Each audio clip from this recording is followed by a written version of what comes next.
Singapore just delivered a significant economic shock. Its economy grew faster than expected in the third quarter of 2025, a rare bright spot amid persistent global trade uncertainty. The headline figure was a clear beat, but despite the surge, the central bank, the Monetary Authority of Singapore, or MAS, decided to hold its ground, maintaining a patient and cautious policy stance for the second review in a row. This decision to hold steady, interrupting an earlier easing cycle, reveals a powerful and hidden vulnerability beneath the positive headline number, a vulnerability tied directly to the global technology boom and the looming risk of global tariffs. The stability of Singapore's policy is now partially hostage to the volatile global AI investment cycle. Disclaimer: this video is created purely for educational purposes only. It is not financial advice and should not be considered as a recommendation to buy, sell, or hold any investment. Please conduct your own research or consult a licensed financial advisor before making investment decisions. Let's first look at the numbers. Singapore's gross domestic product, or GDP, for the third quarter of 2025 registered a strong upside surprise. The economy expanded by 2.9% year-on-year. This significantly surpassed the consensus forecast of 2.0%. This strong performance brings the year-to-date growth for the first three quarters of 2025 up to 3.9%, which MAS acknowledged was stronger than earlier anticipated. The central bank's response to this beat was clear: a firm hold. The MAS conducts its monetary policy by managing the trade-weighted value of the Singapore dollar, known as the S dollar nominal effective exchange rate. They maintained the prevailing modest rate of appreciation of this currency band. This means no change to the slope, the width, or the level. This decision to hold signals that the two policy easings they implemented earlier in 2025, in January and April, are now sufficient. The positive domestic momentum gives them the comfort to sit on the sidelines and conserve their policy buffers against profound global uncertainty. But to understand the MAS's caution, we need to look under the hood of the growth figures. The 2.9 headline number hides a significant dichotomy, what we call asymmetric growth resilience. The hero of this quarter was the services producing industries, which expanded robustly by 3.5% year-on-year. The core engine, comprising information and communications, finance and insurance, and professional services, saw strong growth of 4.4%. This reinforces Singapore's role as a high-value regional hub, resilient against traditional trade shocks. Even domestically sensitive sectors, like accommodation and food services, performed well, buoyed by visitor arrivals. Now, let's look at the concerning paradox: manufacturing. The sector's year-on-year growth was flat, 0.0%. This indicates a structural slowdown, largely attributed to tariffs and weakness in segments like biomedical manufacturing. However, on a quarterly basis, the momentum from Q2 to Q3, manufacturing delivered a massive 6.1% rebound. This paradox is the MAS is fixated on.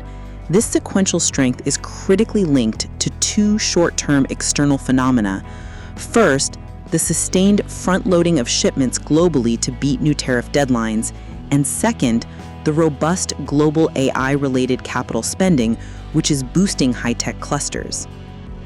The takeaway here is that the significant Q3 GDP beat was driven by these pockets of strength, high-value services and short-term manufacturing effects, rather than a broad, generalized cyclical recovery. The central bank's policy hold is a highly strategic choice rooted in a dual rationale. First, the domestic justification. MAS noted that the economy's output gap, the difference between the actual and potential GDP, is expected to remain positive through the rest of 2025. When an economy is operating above its potential capacity, there is no immediate necessity for further monetary easing. Second, the defensive posture.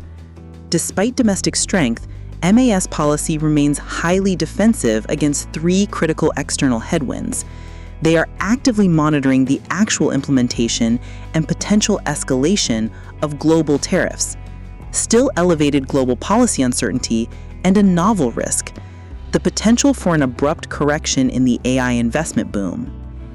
On the inflation front, the data provides further support for the hold.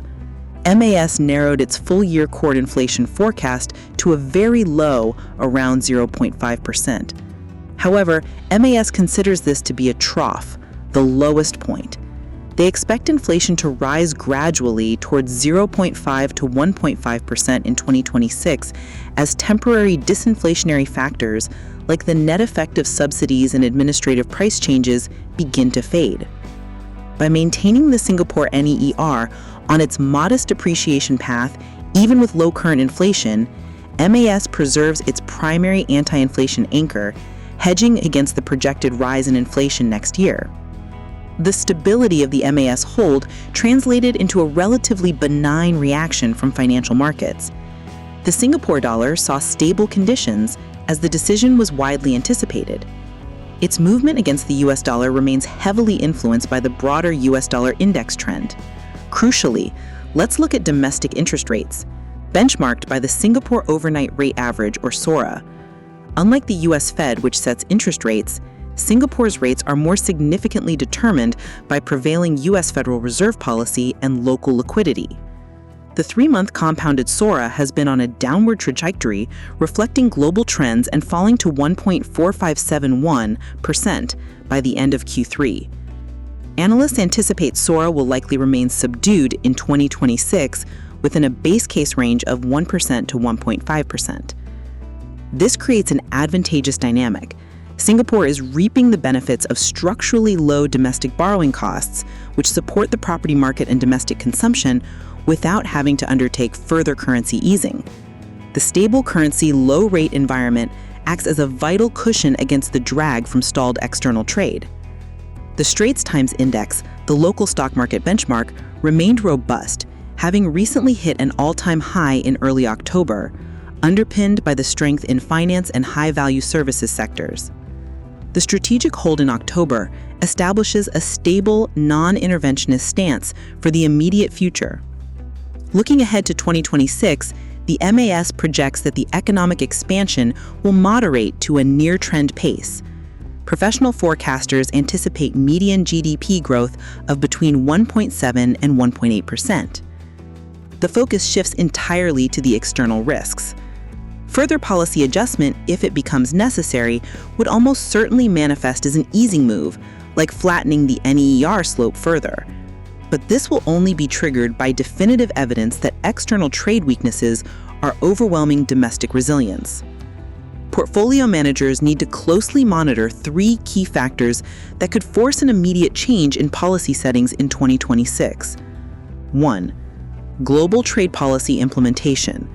The materialization of further increases to effective tariff rates on critical sectors like semiconductors and pharmaceuticals. 2. Sustainability of AI-related investment.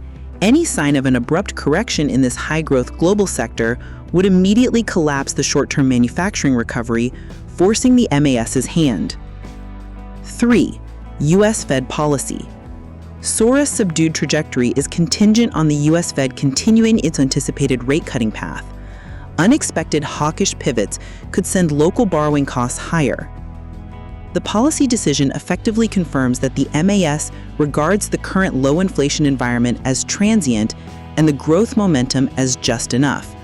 By holding steady, they've demonstrated prudent management, prioritizing long-term price stability and policy optionality above short-term growth temptation. In summary, Singapore's economy is fundamentally resilient, anchored by its high-value sectors, but its short-term stability is vulnerable to the most volatile global forces. If you found this breakdown of the MAS policy and Singapore's economic position helpful, please remember to like this video and share it with those who might benefit from this insight. And don't forget to subscribe to our channel for more in-depth financial analysis. Thanks for watching.